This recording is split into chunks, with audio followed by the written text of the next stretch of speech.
Nobody is your friend, nobody is your enemy. Mind itself is our friend, mind itself is our enemy. You just take one thought which you don't like. Somebody insulted you. Go on thinking that. Whole life you think that only. It is enough to degrade oneself. And if you forget that, then the same mind becomes your friend. You only think of Krishna, Savai Mana Krishna Padar Vindeho. You come out of all the conditioning. That means in the mind, thinking, willing, feeling is a factory actually. Mind is a factory. You connect your mind to some instrument where you can see what all thoughts came. We'll be surprised. Oh, whole film is going on. Sometimes this thought, sometimes that thought. So mind is our friend, mind is our enemy. So if a person has to deliver himself, then just he can do it with the help of the mind. So it is training the mind. So what is Krishna consciousness? It is training mind. Savai mana Krishna padaravindeho. Kulashekar Alva says, you'll always think of Krishna. Smartavya satatam Vishnu. Now see, remembering Krishna. What level you'll remember? Mind level only. To train the mind that has been given. Okay. Jai Shri Dev. Hare Krishna. Uttare uttaratmanam na atmanam avasadayet atmaiva hi atmano bandhur atmaiva ripuratmana. Translation. One must deliver himself with the help of his mind and not degrade himself. The mind is friend of the conditional soul and his enemy as well. The word Atma denotes body, mind, and soul, depending upon different circumstances. In the yoga system, the mind and the conditioned soul are especially important, since the mind is the central point of yoga practice. Atma refers here to the mind. The purpose of the yoga system is to control the mind and to draw it away from attachment to sense objects. It is stressed here that the mind must be trained that it can deliver conditioned soul from the mire of nescience, the material existence. One is subjected to the influence of the mind and the senses. In fact, the pure soul is entangled in the material world because the mind is involved with the false ego, which desires to lord it over material nature. Therefore, the mind should be trained so that it will not be attracted by the glitters of material nature, and in this way, the conditional soul may be saved. One should not degrade oneself by attraction to sense objects. The entangled in material existence, the best way to disentangle oneself is to always engage the mind in Krishna consciousness. The word I is used emphasizing this point. That is, that one must do this. It's also said. Mana eva manushyanam karnam bandha mokshayo karanam bandha mokshayo bandhaya vishwasango muktiyai nirvishyam mana. For man, mind is the cause of bondage and the mind is the cause of liberation.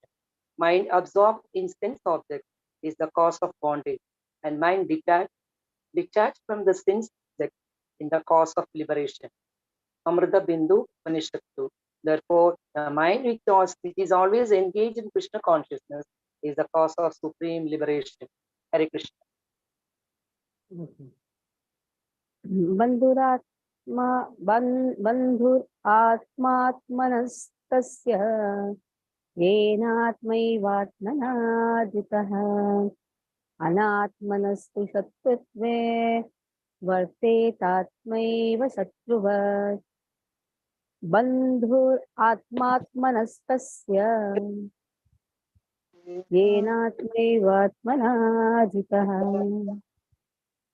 अनात्मनस्तु शत्रुत्वे वर्तेतात्मैव शत्रुवत्. Jayashree with your phone.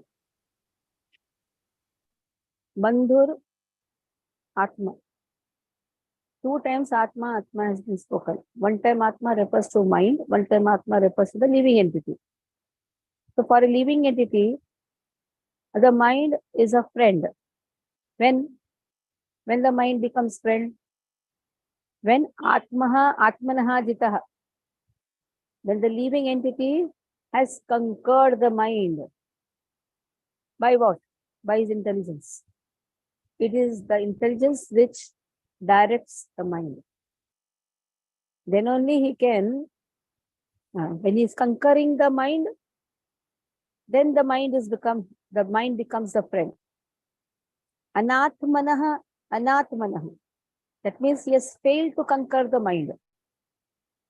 Then the same mind becomes Satrutve, the enemy. In the previous verse, what has been told? Mind is a friend, mind is an enemy. Which mind is a friend? The mind which has been conquered. You cannot do what you want. Everybody starts doing what he likes. What will happen? In my mind, it comes, I should just throw all the cups and saucers outside. Can I do that? If a person starts hearing and doing what the mind says, he will be classified as a lunatic person, a madman. Mind has a direct relation with moon. Is a moon which controls the mind. That is why they said, never look at the moon alone. The moment you look at the moon alone, you see old movies, they look at the moon and they start singing some love songs. Both are mad. You see, they not look at the sun and sing. They look at the moon. They open the khidki and the window and then they look at the moon. So lunar means the moon, and whoever looks at the moon is lunatic. You see, the word lunatic also comes from lunar only. It is said the mind, the moon has a direct influence on the mind. Somebody has Chandra dosha, then his mind is gone. Why this dosha is there? The moon has captured your mind. It is said that is why in Krishna consciousness, one has an ability to control the mind, provided he just follows what his spiritual master says.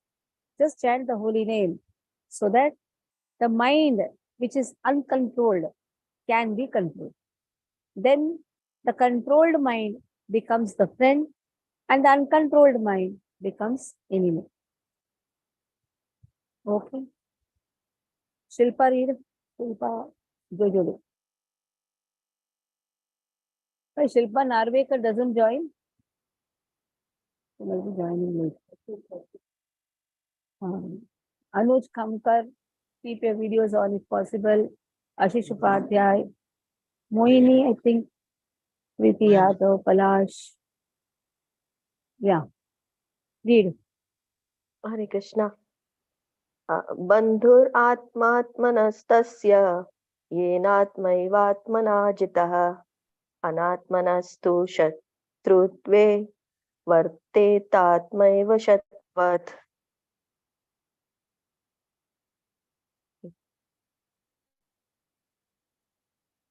Who has conquered the mind is the best of friends. But for one who has failed to do so, his mind will remain the greatest enemy. The purpose of practicing Eightfold Yoga is to control the mind in order to make it a friend in discharging the human mission. Unless the mind is controlled, the practice of yoga is simply a waste of time.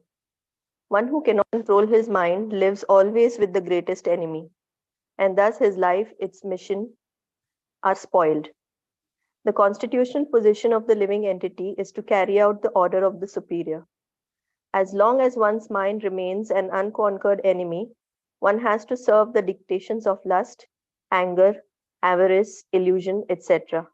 But when the mind is conquered, one voluntarily agrees to abide by the dictation of the personality of Godhead, who is situated within the heart of everyone as Paramatma. Real yoga practice entails meeting the Paramatma within the heart and then following his dictation.